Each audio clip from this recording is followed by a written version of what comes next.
I'm too positive to be doubtful, too optimistic to be fearful. So all my time I spend cheerful, and I know exactly what I'm here for. I'm too positive to be doubtful, too optimistic to be fearful. So all my time I spend cheerful, and I know exactly what I'm here for. I'm too positive to be doubtful, too optimistic to be fearful. So all my time I spend cheerful, and I know exactly what I'm here for. I'm too positive to be doubtful, too optimistic to be fearful.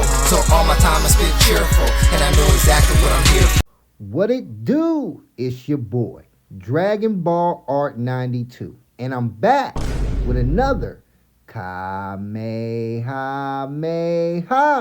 reaction video. And today we have a good one. So make sure you hit that like button so that way we can trigger YouTube algorithms. So that way we can be seen by a bigger audience. Also, don't forget to hit that subscribe button so that way you don't miss out on the great content. Let's go. What it do, Dragon Ball Art family? It's your boy, Dragon Ball Art 92, and I'm back with another BAM reaction video. And today we actually gonna be doing something different, man. I'm actually want to review again because I don't think I reviewed this on my channel before, but I have seen it. But I want to review the Moro Arc from Dragon Ball Super, and because to me this was one of the hardest arcs in Dragon Ball Super in my eyes. So we gonna go ahead and go over it. But the video is 6 hours long. So we're gonna be doing this in pieces. So it's gonna be a 4-piece segment going on. So I'm gonna be releasing the 4 different videos for the next releases that I do. But without further ado, I want to first give a thanks to Unreal and Gaming for the narration of the art, and I want to give a shout out to the Dragon Ball Super writers for creating a awesome, dope art. But with that being said, if you're new here, first of all, I want to thank you for coming by and enjoying content with us today. Make sure you hit the subscribe button and hit that bell notification too, so that way you can be updated whenever I drop a video. And everybody, hey, hit the like button for me today, so that way we can trigger YouTube algorithm. But with all that being said, bro, let's get to the content. You did.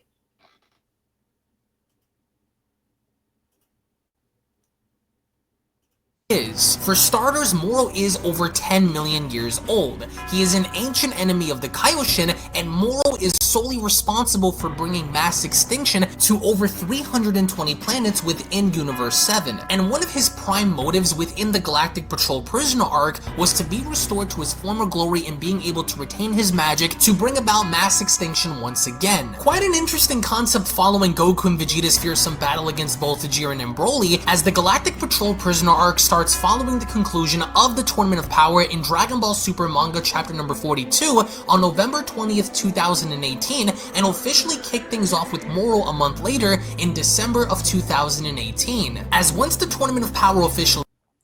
That was a long time. That was like almost 7 years.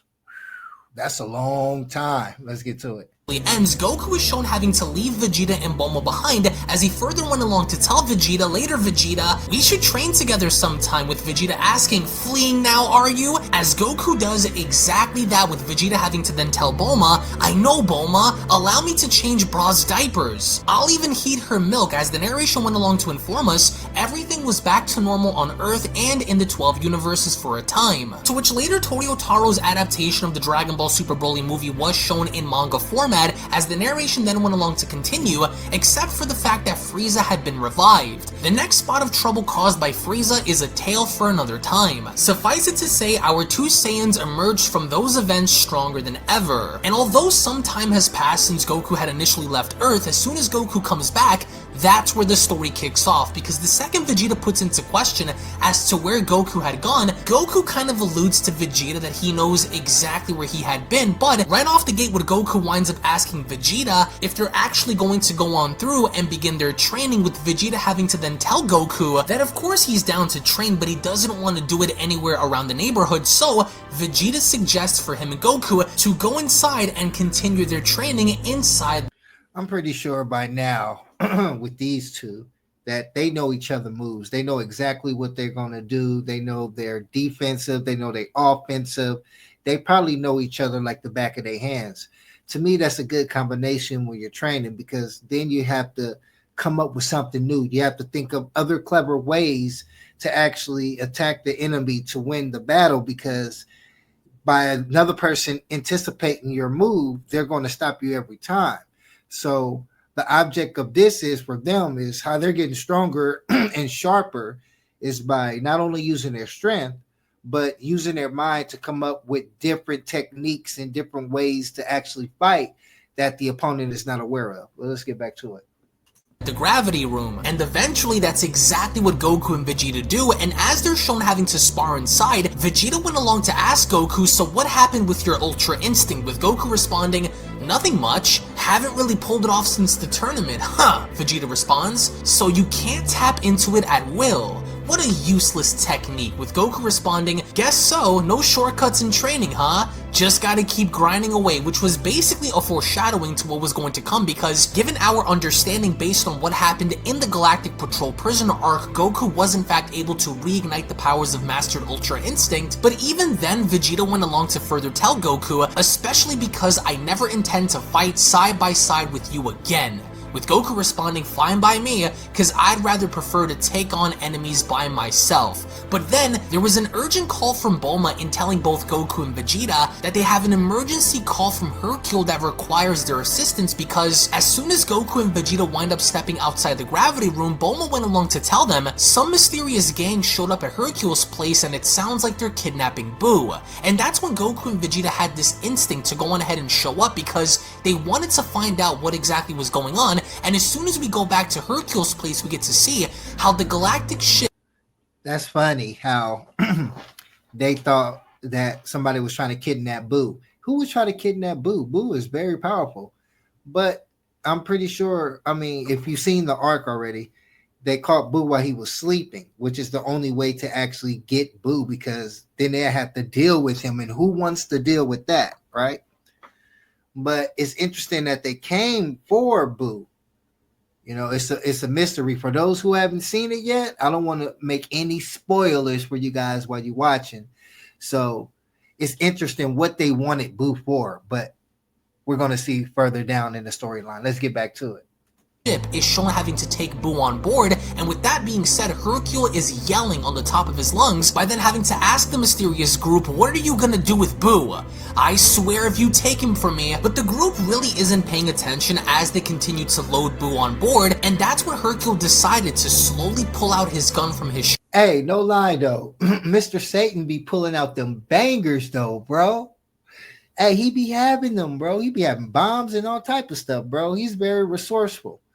Because he's rich, obviously. But it's interesting how he got there. Mr. Satan is a very interesting character. He plays a very important role in the Dragon Ball storyline. People need to give him credit for that at least, because he did have heart when it came to fighting Buu in the first place. But let's get back to it.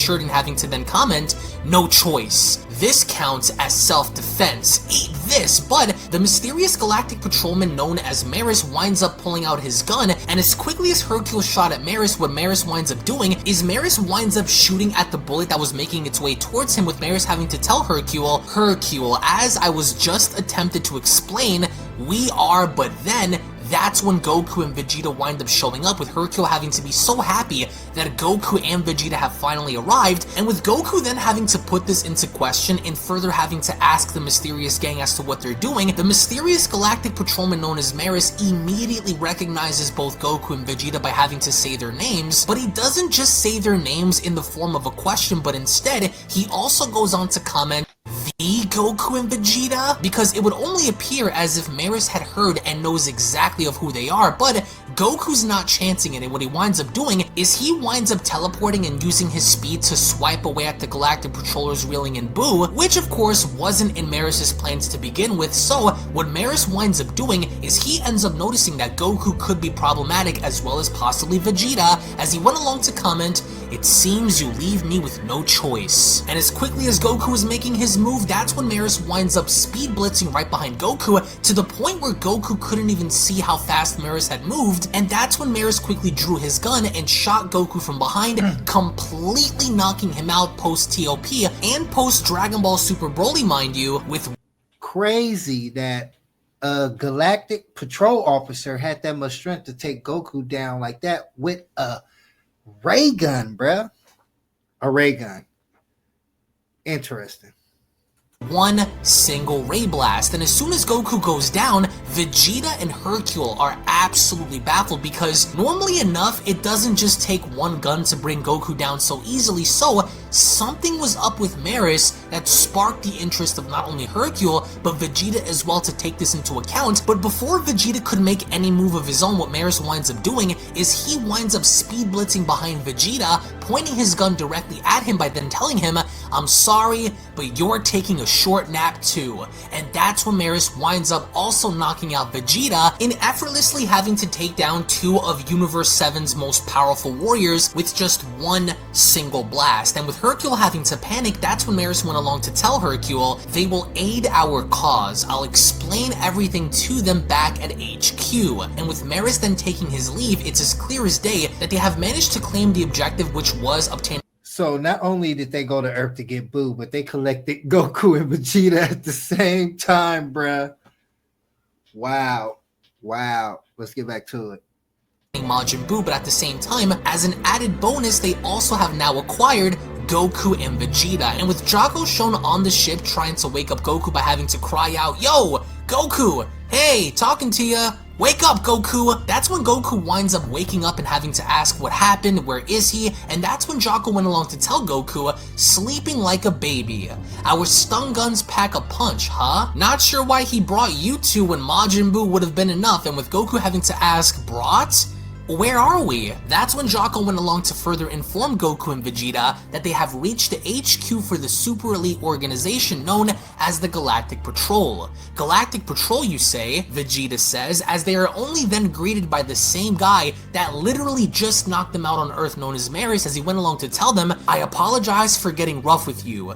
You didn't seem to be in any mood to listen to reason, so..." But that's when Goku asks about who he is, with one of the elite members having to tell Goku, "As our #1 elite agent, Maris here manages 104 sectors." Which when Goku asks Jocko about how many sectors he watches over, Jocko goes on to tell Goku 3. And with Vegeta putting this into question, he then asks, if he's so elite, what does he need from Majin Buu? With Maris responding, "Right, due to our negligence, a dastardly criminal has broken out of the galactic prison. To recapture this villain, we require the assistance from a certain individual." "And who's that?" Goku says. "Spit it out already," Vegeta utters. And that's when Maris tells them, "Someone who slumbers within your Majin Buu, the great Lord of Lords." So Dragon Ball Super Manga... Interesting. I like how they brought back something from the past and brought it into the future storyline, because they spoke about this, about the Grand Supreme Kai in the Majin Buu arc, when Majin Buu was about to destroy the Supreme Kai, and the Grand Supreme Kai jumped in the way to stop Buu from his attacks, but Buu ended up absorbing him, and that's how we got the Fat Buu. But it's interesting how they need his knowledge now. So I think we're about to get more into the storyline of the Grand Supreme Kai. Let's get to it. Manga chapter number 42 sets up the narrative that this mysterious person known as Maris, who in fact governs 104 sectors, had come to Earth for the sole reason of acquiring and obtaining Majin Buu for the sole purpose of pulling out the Grand Supreme Kai from Majin Buu and using his assistance to take down this incredibly powerful criminal. But this is where we begin to explore more of the history between Moro and the Kaioshin during Dragon Ball Super Manga chapter number 43, as we then go back 10 million years ago, where we first got to see the Grand Supreme Kai and the South Supreme Kai in a battle for their lives, as of course we then bear witness to how difficult it was for the Grand Supreme Kai and the South Supreme Kai to combat Moro during that era, as every single time either one of the Kaioshins attempted to do something against Moro.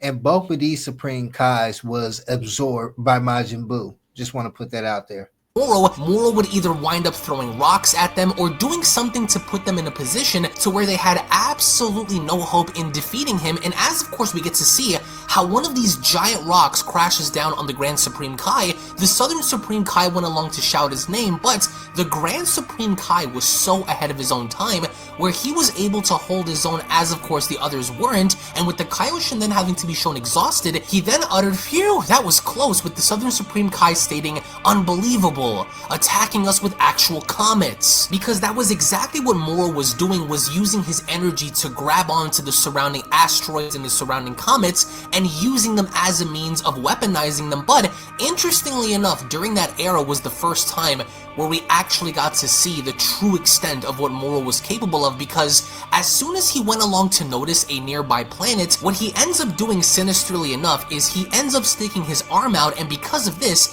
he then begins to use his magic and his influence to harvest and collect all of the surrounding life energy within the planet itself, such as from the animals, from the plants, and you can see as Moro begins to collect this energy from the planet, everything is beginning to die off. The animals, the plants, and what... So Moro is able to collect life force from planets, basically sucking the life out of each planet. It's pretty interesting technique, and it's a useful technique, and Moro's magic is very complex and it's different from ordinary magic. We're not talking about Babidi type of magic or even Majin Buu's type of magic. So it's quite interesting that they bring in a foe that has this type of fighting style. I want to know how they go combat this, which I already know, but for the people who don't and who haven't seen it, what do you think? What do you think is going to happen? Let's get back to it. What was once considered to be a habitable and life-filled planet is then left lifeless by the end, because after Moro had proceeded to collect and garner all of the energy from the planet, what he ends up doing is condensing all of this in the form of a massive energy ball next to him. As the Southern Supreme Kai uttered, he destroyed another planet. And being the fact that this energy ball was beginning to get bigger and bigger and bigger, what Moro ends up doing is he clenches his fist in condensing this massive energy ball to become small enough in order for it to fit within the palm of his hand. And as Moro begins to then dangle this small little energy blast above his finger, he further goes on to demonstrate the fruits of what he can do by then having to consume this energy ball, and from there get stronger as an end result of having to collect all of the energy from this planet. And after having to witness this firsthand, the South Supreme Kai went along to shout, "He ate it! Is he absorbing the planet's life energy that way?" And as soon as Moro then begins to get stronger by feeling what this power had done to him, he quickly extends his arms by unleashing lightning all around this planet, all around the surrounding environment, and having to rain down on the Supreme Kais. And because of this, once Moro begins to then settle on down, the Southern Supreme Kai went along to comment, "Absurd! I think he's just gotten even stronger," with the Grand Kai responding, "Damn it, we can't win," because now they're beginning to understand just how dangerous and powerful Moro can be, as over out in the distance we get to observe how the Galactic Patrol are beginning to witness this battle go down, as one of the agents went along to comment, "Planet Eater Moro. He's been charged with the destruction of the Igari star system and bringing about mass extinction on 320 planets. The villain as mighty as they say," one of them responds. "Yes, a terrifying foe indeed." He's been causing havoc throughout the universe like crazy. For him to be wanted like that, because they sure was after him to go ask for the Grand Supreme Kai's help. But at this point in time, the Grand Supreme Kai and Self Supreme Kai is having an issue right now. And you can see why, though, because Moro ain't no joke. He just ate the whole life force of a planet and got stronger. And depending on what type of energy or what type of life forms were on that planet, it depends on, how much energy he got, and that dictates how stronger he got. It's insane. So just imagine how many planets is in the universe and how much can he absorb? How much can he eat in actuality? How strong can he really get? Because the body can only take so much, even for beings like that. You know what I mean? Well, let's get back to it. In all honesty, there's nothing we can do. Let's just leave this to the Lord of Lords and keep an eye on things. Agreed, and that's when they wind up leaving and having to comment maybe from a little further away because they know now that Moro has become so dangerous that they simply can't afford to be around this environment any longer, and the minute we get to see how Moro touches back down, the Southern Supreme Kai went along to tell the Grand Kai, if his power grows any further, we'll be helpless to resist. If only we can do something about his magic. And that's when the Grand Kai responds, I've got no choice. I'll use my god power to steal his magic, huh? The South Supreme Kai asks. Does such a technique exist? I created it, says the Grand Kai. I had a feeling it might come in handy one day.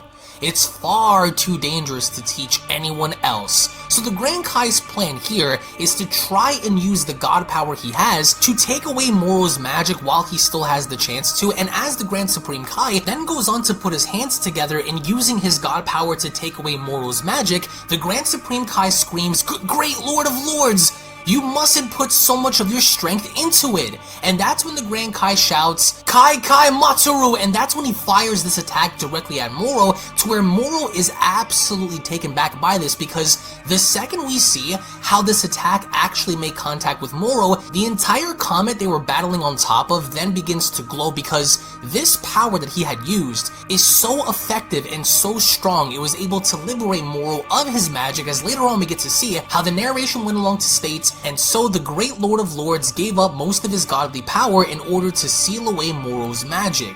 Unable to fight back, Moro was locked away in the galactic prison, and So the Grand Supreme Kai pretty much sacrifices God energy in order to seal Moro's magic. Interesting technique, and I wonder what gave him the inclination to actually learn that technique. Why did he feel like he needed to know that? But you never know in life. You know what I'm saying? And sometimes you can come up with some type of idea, not knowing what it's really meant for. And later on down the road, everything comes together. Sorry about the speaker, but it's real talk. Let's get back to it. as we see how the Galactic Patrollers are then putting Moro away, the Grand Kai went along to tell them, you Galactic Police boys can handle it from here. And that's when we go back to Maris, who went along to further inform Goku and Vegeta, well, Moro was still a capable fighter even without his magic, so he was sentenced to death. Unfortunately, nobody could actually kill him, and so he was instead given life in imprisonment. And that's when Vegeta asks, and this Moro is still alive after 10 million years? Whoa, this guy is old, Goku says. Yes, Maris responds. And that's when Goku asks, so he managed to escape, huh? With Maris informing him, correct. It's likely that Moro has regained his magic, so we require the Great Lord of Lords to recapture this criminal once again. And what does any of this have to do with Buu, Vegeta asks. And that's when Maris tells Vegeta, 5 million years after Moro's capture, the Great Lord of Lords was absorbed by Majin Buu. Oh, did you know that, Vegeta? No, says Vegeta. Our only hope is to somehow extract the Great Lord of Lords' ability from within Majin Buu. Or so we hope. Huh. Does he really possess that power? Vegeta asks. Whatever your plan, it wasn't your stun gun that put Buu down. He was sleeping to start with, right? It could be days before he awakens. Which is true, because somewhere on the galactic ship we get to see how the other galactic patrollers are trying to do everything they can to wake up Majin Buu, and what's really cool is the fact that Majin Buu subconsciously went along to... So, my question is, does Buu really possess God Ki? That is very interesting, bro, right? I'm pretty sure previously, maybe he had before, Majin Buu separated from Kid Buu. But now, being in the state that he's in right now, I wonder, does he really possess God Ki? I wonder if the Grand Supreme Kai is really still inside Majin Buu. Because you know how he puts beings in them eggs and stuff, right? You know the way that Buu absorb is wild, bro. I remember the first time they showed beings going in the inside of Buu's body. Actually, it was Vegeta. He got inside Buu's body, and that was the funniest stretch of episodes that I've seen in a while, bro. Like, for real. Y'all got to go back and see that, man. It was hilarious, but it was disgusting. to see the operations of what goes on in the inside of the body. They was very accurate, man. Their storytelling is off the chain. If you really sit and go into detail about some of these storylines, bro, like, man, it's so amazing the details that they go into thinking about this stuff, bro. I know they be in the sweatshop like, bro, we got to figure this out. We got to do this with this, because, man, it takes a lot, bro, to write amazing stories. Let's get back to it. To grab one of them by the neck and fling the Galactic Patrolman across the room. As one of them went along to respond, talk about tossing and turning, because this is who Boo is, and once he falls asleep, there's no way of waking him up. And Goku further confirms this as Jocko went along to ask, and nothing will wake him up? That's just the kind of guy he is, Goku says. And that's when Maris responds, that is a problem. Still, we haven't actually ascertained Moro's location yet, so we're on standby, with Goku having to ask, oh, I know, how about we help you catch this guy? With Maris responding, yes, if that's not too much to ask, we're happy to, Goku says. Sounds fun, right, Vegeta? And with Vegeta catching an attitude, he then asks, first, they drag us here, and now they ask us for a favor? With Maris then telling them, rumors of you two have reached us, so you're supposedly quite powerful, with Goku responding, I don't know about that, since there are still stronger people out there in the universes. We even ran into another Saiyan recently, which of course is a direct reference to Broly, but Vegeta seems to have somewhat of a suspicion about Maris as he went along to say to himself, this Maris, I couldn't read his chi, but he's far from weak. He didn't just exploit an opening, he was agile enough to get the drop on us in an instant. That speaks to his skill, as Maris then announces, if you'll come this way. Vegeta is the critical thinker. He be paying attention to the small details.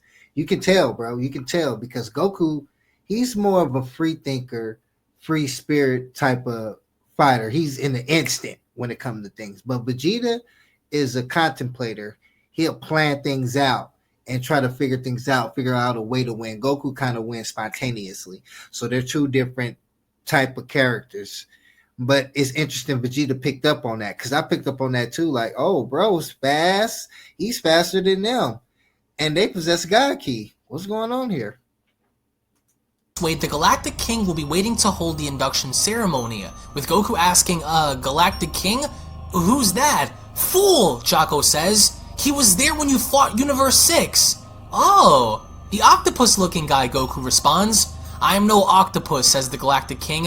Hey, I haven't seen you in a while, with Jocko annoyed at Goku by asking, what are you, old friends? Know your place, as the Galactic King responds, as I've mentioned before.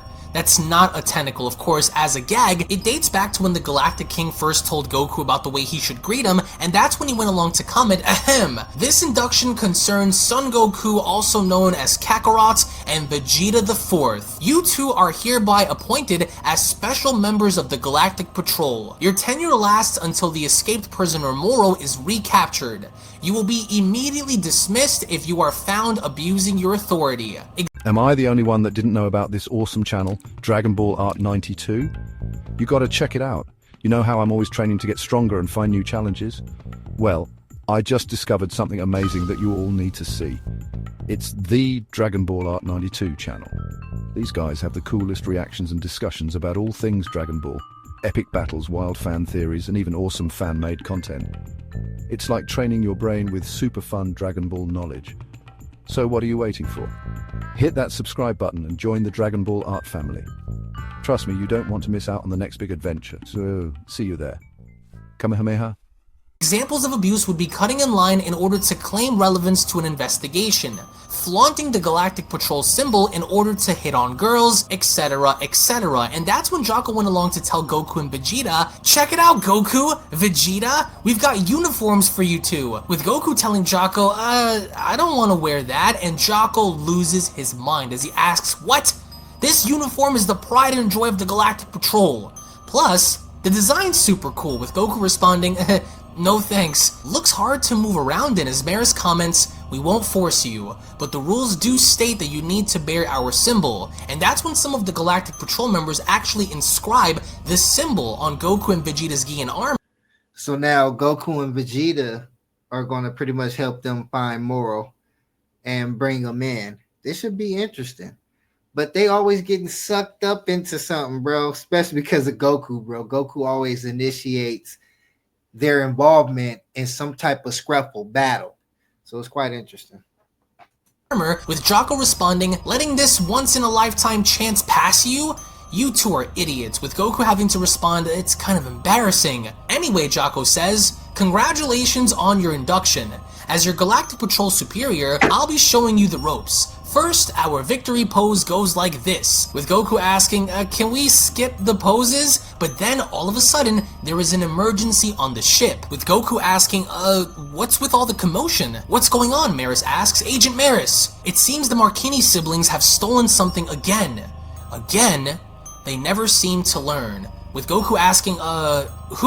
What? With Jocko responding, they're a bunch of punks who are always violating the galactic law. So basically here we get to see how this is Maris, Vegeta, and Goku's first rodeo in going out to try to see if they can stop these bandits and thieves from further having to commit crimes. So now they became police officers, galactic police officers, for all the BS they be talking about with Jocko, because they be talking about Jocko. So with all that, now they became the same thing that they talked about. Funny how that works, right? Let's see how their first rodeo go. And as we make our way onto this planet, we get to see how the trio is in fact doing criminal activities. They're trying to slow down this train in obtaining all of the resources and minerals on it, and it's quite interesting because this kind of brings us along the ride in seeing what Goku and Vegeta's reaction would be to an actual crime having to take place. And the second we get to see how Maris, Jocko, Goku, and Vegeta arrive, Maris quickly takes initiative in having to be the first one to touch down on the train, and this is also the first time that our heroes get to actually see what Maris can do. And all the while, Maris' identity was kept hidden because nobody actually knew as to who Maris was and what his role in this universe was going to be. And what's also interesting was the overall reaction time that Maris had, as well as also having to fall for the trap in believing that the thieves were going to give up, all the while they simply wanted what was on the train. So they went along to try and create a distraction in allowing everything that was on one half of the train to fall apart, and Maris went along to use the rockets on his boots that allowed him to prevent the train from actually going down, which especially impressed Goku and Vegeta, particularly with Maris' performance and the fact that Maris was so quick in what he was doing that Goku had to point out to Vegeta that Maris was so agile and he was so quick on his feet that from the very beginning there was a little bit of foreshadowing in basically telling the narrative that Maris simply wasn't going to be your average cop. He isn't someone who's going to sit around and take things lightly, and Goku of course did try to get involved, as did Vegeta, but Vegeta, interestingly enough, once again picked up on the fact that Maris is not your ordinary person, as he went along to say to himself, Maris, he'd already tampered with their spaceship, ensuring that they wouldn't get far. So even if Kakarot hadn't caught up with them. And that's funny because not even I noticed that he did that. Leave a comment in the comment section throughout the little panels if you notice when he did that, because I didn't even notice that. It's quite interesting. That boy's pretty fast for him to do something like that. And then Goku, the same thing that he did in the Broly movie, the new Broly movie, when the Frieza's army man had all the Dragon Balls, right? Goku did that on their window, start huffing and puffing on it like he was a beast or something, trying to get the Dragon Balls back. It's just hilarious, bro. The comedy and how they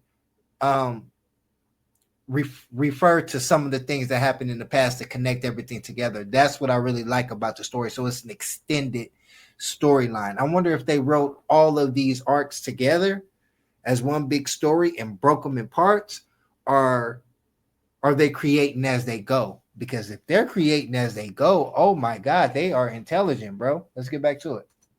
It wouldn't have mattered. Stopping the train took priority because he wanted to save the conductors. So how did he have time to sabotage their ship? Damn it!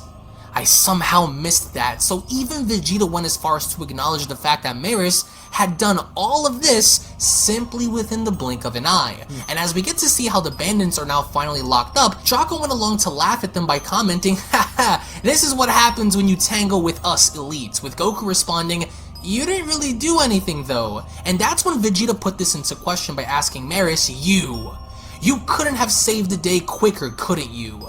You're hiding your power, right?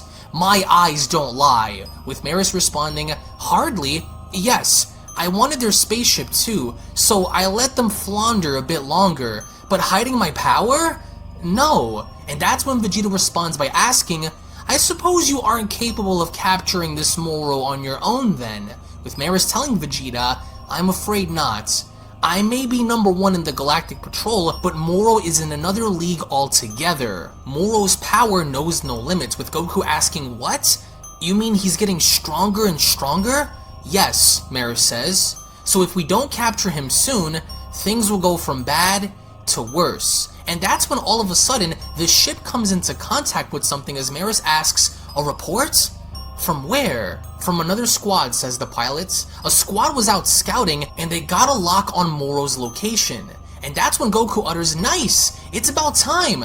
Which way is that? With Jocko pointing, like which direction? That way. And that's when Goku went along ahead to put his fingers on his forehead and having to comment, okay, let me do a search of my own. And with Maris having to further scout, he then comments, passing through sector KT-40.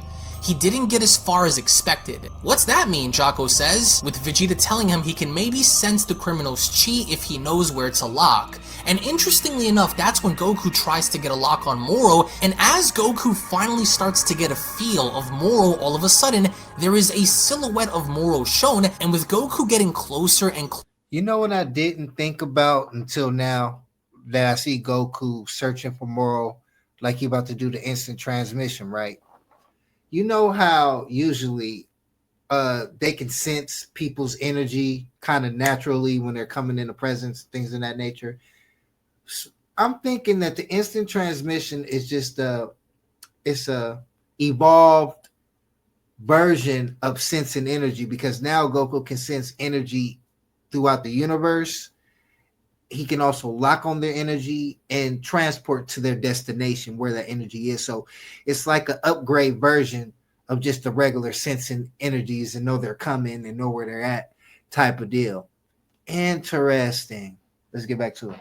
Closer to figuring out Moro's chi and where he might be, all of a sudden, Moro smiles, and Goku is absolutely shocked because this only means that Moro knows that Goku had locked onto him. So that's how cognitively aware Moro is in the fact that there doesn't have to be anything intentionally aimed directly towards him in order for Moro to figure things out, because Goku and the remaining Galactic Patrol members are so far away that Moro is even able to understand and process the fact that someone out there in the universe is trying to lock onto his key signature. So Dragon Ball Super Manga chapter number 43 establishes two things. Number one, the introduction and the origin of Moro and where his history stems from in the idea that 10 million years ago he was the ancient enemy of the Kais. And number two, there seems to be something about Maris that only at the time Vegeta was able to pick up on, in the fact that Maris was moving at a very unbelievable. Yeah, bro. Maris is kind of sketchy, bro. Like he's hiding something. He hiding something. I'm not going to spoil it for y'all because I already know what he hiding. But if you a diehard Dragon Ball fan, you already seen this arc. Or if you don't watch the manga or read the manga in any type of way, you probably haven't seen these arcs. So I'm not going to spoil it for you, you know. But that boy hiding something, bro.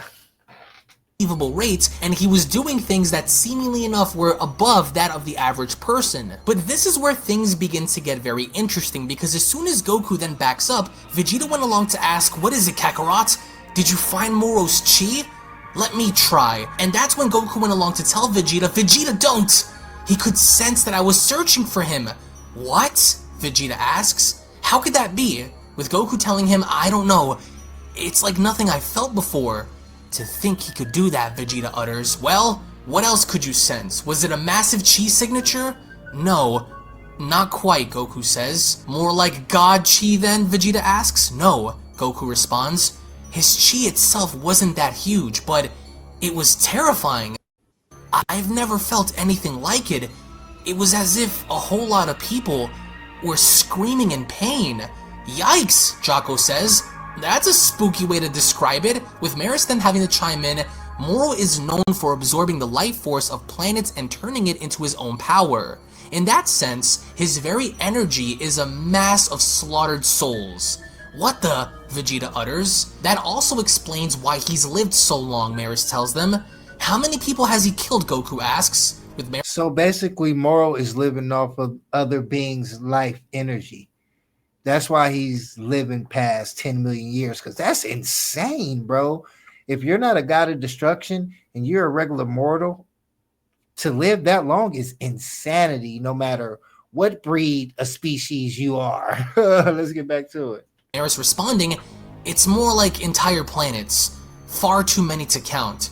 He sounds like bad news. As the ship is shown taking off in space, we then venture off into Moro's ship of his own, and for the first time in Dragon Ball Super Manga chapter number 44, we get...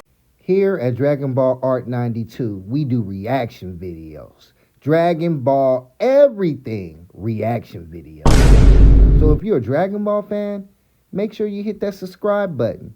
And don't forget to hit that bell notification so that way you can be updated whenever I drop a video. You don't want to miss out on the greatness here at Dragon Ball Art 92. Let's go.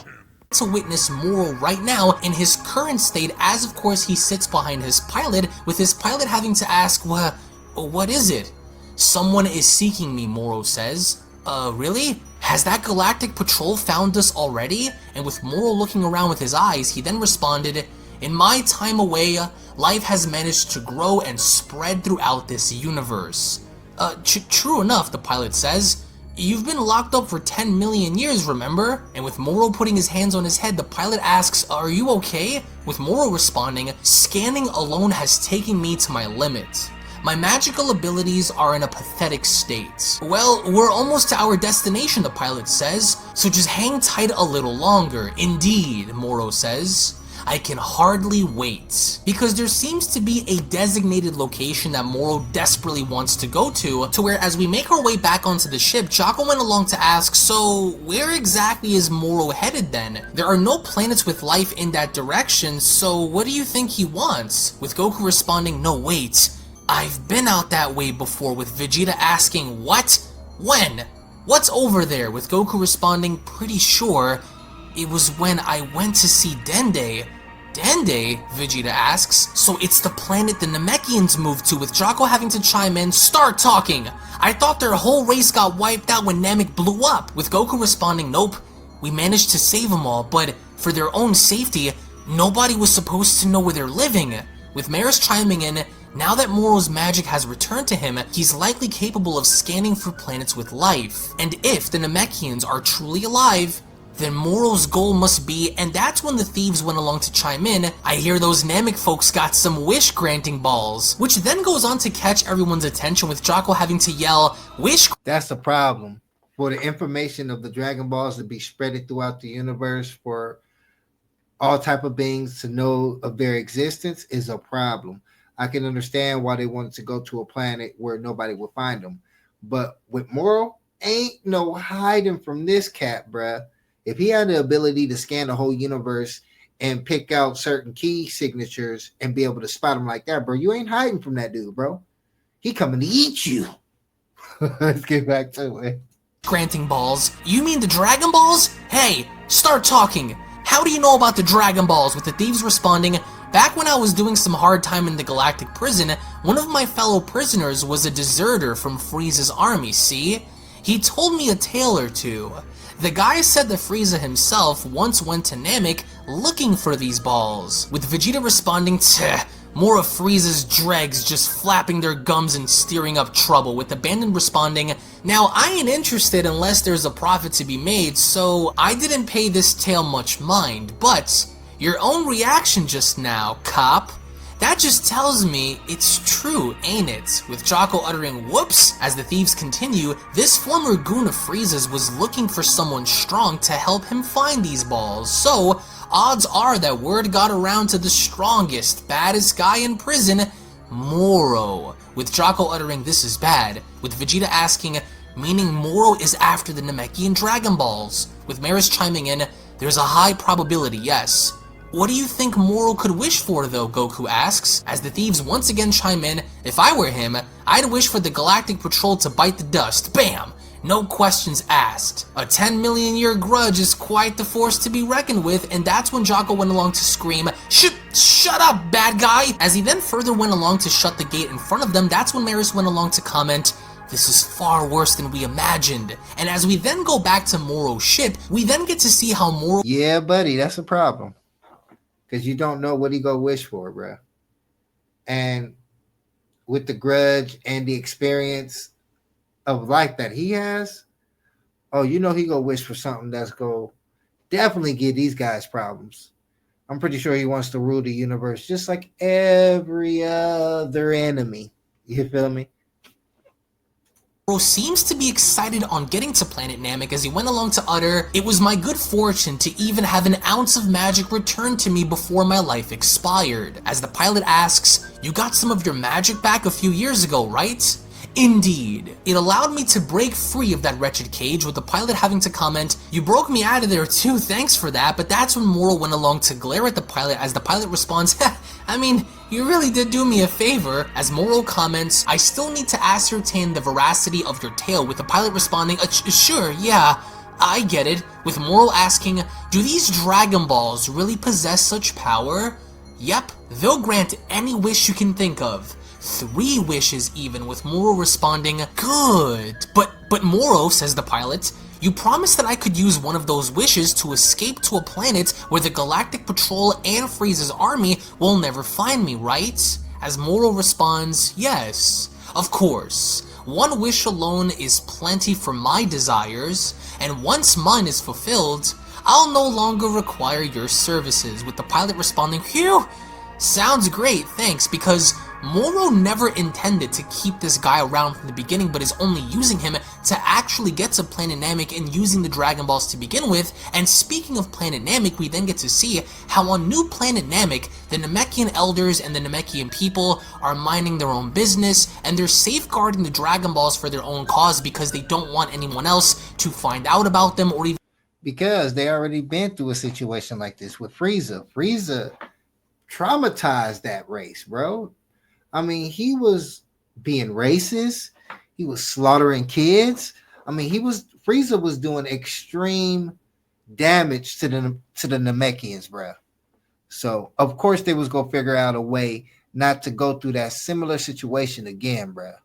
So, I understand. They was holding the Dragon Balls real tight.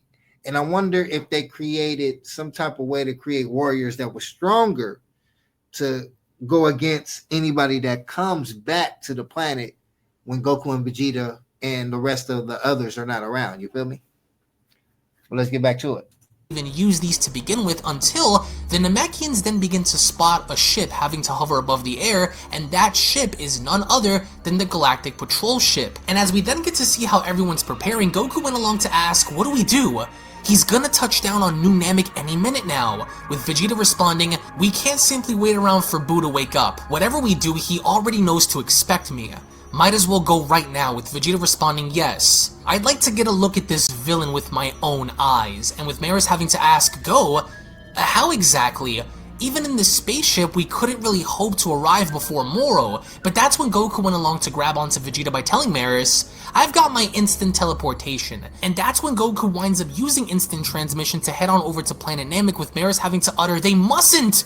Confronting Moro now is far too dangerous, with Jocko telling Maris, they're gone. And once they end up arriving, the Namekians go on to ask, who is this, with Goku having to respond, hiya, remember me? Oh, Son Goku, the Nameks remember. It's wonderful to see you in good health. Yep, I'm doing good, thanks. As Vegeta utters, look, Kakarot, he's already here. So now they about to actually have an encounter. And you already know it's about to go down. You already know them boys about to go at it. This is a very interesting storyline for those who haven't seen the storyline yet. It's a good storyline, bro. Like, I really enjoy this arc because it gives us mystery. It gives us strong fighters. It gives us dope fights. It gives us stakes. And it gives us new things coming. You know what I mean? So I enjoyed this. We're gonna stop it here for today. But make sure you guys tune back in to see the other parts of the Moro Arc. Because it really is hard, bro. It really is dope.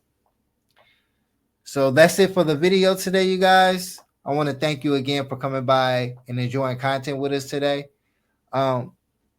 Make sure you do the things that you need to do in life to put you in a position to win. Sometimes you can look at life as playing chess. Make sure you're protecting yourself out there. So, and like I always say, believe in yourself because ain't nobody else gonna do it, bruh. Dragon Ball Art 92. I'm out, y'all. Peace.